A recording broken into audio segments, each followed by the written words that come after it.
One night, a couple weeks ago, I was talking to my friend in a pub garden.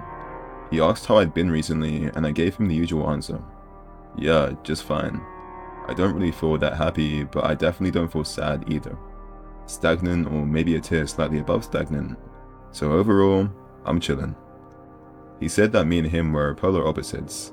I'm emotionless while he's too emotional. He told me that being too emotional is really a double-edged sword. He feels the highest of highs, but also the lowest of lows, and that he wasn't sure if he'd sacrifice that for emotional stagnancy. I told him that it's peaceful, but it can also be dull. I wasn't sure how I'd fare if I was completely in touch with my emotions. I brought up two dreams that highlighted the weight of both sides. In one dream, I was playing a prank on who I assume is my future daughter. We all have these ogre masks on, trying to convince her that her family has disappeared, and all replaced with scary monsters. At first she's not convinced, but then I see her demeanor change, and she asks if we actually are all scary monsters. Immediately I tell her no, and that we're only joking, and as I did, this overwhelming sense of love, adoration and warmth overcame me. Something I hadn't been able to feel so explicitly until then. In my dreams, it seems like the cage over my emotions is lifted. I would love to feel that normally, but then I think of the other dream. One of my friends had committed suicide 3 months prior to this dream. I never really felt a big sense of grief, more guilt that I wasn't able to be there for him. This lack of grief made me feel like I was barely human. This kid was one of my closest friends throughout secondary school, and though we drifted apart in recent years, we still had so many memories together, and now I can barely even remember them. In this dream, I can't recall exactly what I was doing, only the realization that he had really died. This overwhelming feeling of pure agony and grief consumed me. I never knew what it felt like to experience real mental anguish until then. I woke up and screamed no. Within a few seconds, this unimaginable pain had disappeared, back to normal. I went from uncontrollable mental torment to completely nothing in a matter of seconds. After I was done speaking, my friend's tone changed. He asked me if I was really okay. That don't I think it's a bit abnormal to not feel a lot of emotions, and to have such vivid dreams? Genuinely, this isn't normal. What's going on with you, Lewis? Don't you feel anything? I've mentioned my emotional detachment and vivid dreams to this friend before, and he never reacted disconcerted. Recently, though, he seems extra curious in deciphering what exactly the hell is going on with me. Almost like he knows something I've done, and is now looking at me differently.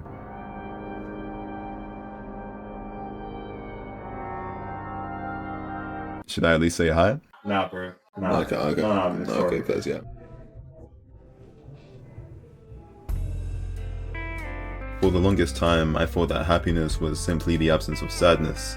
I figured that I was a happy person because I'm not someone who feels sad frequently. But I realize now that this sadness has really been replaced with emptiness. Something I've been content with for a while now, but now this comfort has been replaced with frustration. A longing to feel something, to reactivate this drive within me and become the best version of myself. Part of being spiritual is not allowing your emotions to cloud your clarity, to be the observer of your own reality instead of a vessel of impulse. It's the main reason why I've been able to be spiritual, but at the same time, it does make me feel quite empty. For the past couple years, I feel like I haven't been able to take anything remotely seriously. I'm not attached to any outcome or anybody, so it's like I've lost all sense of self, like there's nothing flowing through my mind. I exist, but I don't feel alive. I say this, but I think I am quite attached to my joy. I watch all these videos with my friends, and it makes me realize that I do love them. I just don't feel it as much as I'd like to. I'm able to laugh a lot over nothing too. My friends and co-workers always catch me laughing to myself, and yeah, I know I'm not exactly helping the schizo allegations, but you know, it gets me by. But from this, I started to view everything as a joke. Like there's this deep irony behind everything I do. It feels like that one South Park episode where Randy can't stop being sarcastic. Like he literally can't turn it off. He just keeps going and going and going. My friends have mentioned that they don't know when I'm being serious or not, and neither do I. You start viewing everyone and everything as a joke, even things that shouldn't be. I remember I had a girlfriend for a year, and throughout our entire relationship, I did nothing but rage bait her and try my best to push her buttons. She was this British Italian girl, and I found it funny how her Italian accent would come out whenever she was mad. Occasion comes to me and says, Dudley PD's got a description, and I'm making the car. One time while I was sleeping, she decided to go through my phone, and out of all the things, my TikTok watch history was where she went to. I woke up the next morning and, let's just say 3 videos in a row of Ice Spice twerking half naked on stage, with each video being a different angle of the exact same clip, was not a good look. And yeah, I know what you're thinking. What did I say in response to being caught red-handed? What was the genius 200 IQ mental play I made to alleviate the situation? I wanted to see if she was completely naked.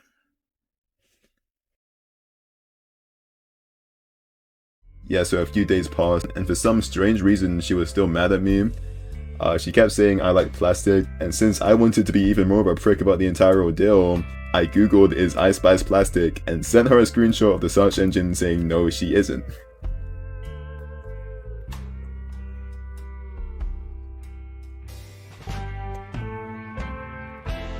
A week passes, and for some peculiar reason she was still mad at me, so I suggested that we go on break. After 2.5 months of unimaginable peace, I was ready to take back my low-maintenance girlfriend. Hi, Gabe. Yo, Lewis, I just saw your girlfriend in Tesco with another guy. What? I just saw her in there with another guy. What? Yeah, so I treated this girl so poorly that she eventually got fed up and decided to cheat on me with another guy. I was shocked, but I couldn't exactly be mad. It's how I learned that if a girl doesn't feel like she's being loved enough, she'll just find someone else who can, no matter how unbelievably handsome you might be. But still, she was my girlfriend for a year. I expected to feel some kind of sadness, but no matter how hard I tried, I couldn't feel anything. I even made a whole video essay documenting the entire ordeal because I found it that funny. My friends even said I should start a YouTube channel because of how entertaining it was. I wonder if making videos about my interesting internal world will be a reoccurring concept in the future. Wow, guys really will do anything except go therapy. Yeah, so I've made a couple videos about this struggle, but I've come to realize that if I really wanted to, I could be more in touch with my emotions. Because to tell you the truth, I am deeply afraid of them. I think of when I was 18 and used to smoke weed every day. I had a part-time job at this bar, and I would use it to fund my degenerate antics. I used to order it online in bulk because it was cheap, but the reason why it was so cheap was because they chemically infused it to make it grow faster. So I was basically smoking really cheap chemically infused Zaza for 6 months. Completely removed my cognitive functions, my social skills, and my common sense. I'm pretty sure the people at my part-time job thought I was genuinely mentally disabled, like it got bad. Along with my intelligence, it also removed any bad feeling I had during this time. It wasn't the best period in my life, and I wanted to smother it all. I think the reason why I kept smoking during that period was because life felt bleak, but my addictions at the time were only fueling my attitude. I stopped smoking for a long time, and then as soon as I picked it up again, something changed. Instead of this natural high, I would start crying uncontrollably. It's like I felt all of my emotions at once. The man I am, the man I continue to be. Everything feels that much more real. This world, it's so unbelievably scary right now. Why am I not living for the world where their suffering is redeemed? This spiritual world that I've been able to comprehend, understand, and experience so intuitively. Why can I only feel it all now? My subconscious has really locked away most of my feelings. I know how it feels to be attached to this world, and it's so unimaginably scary.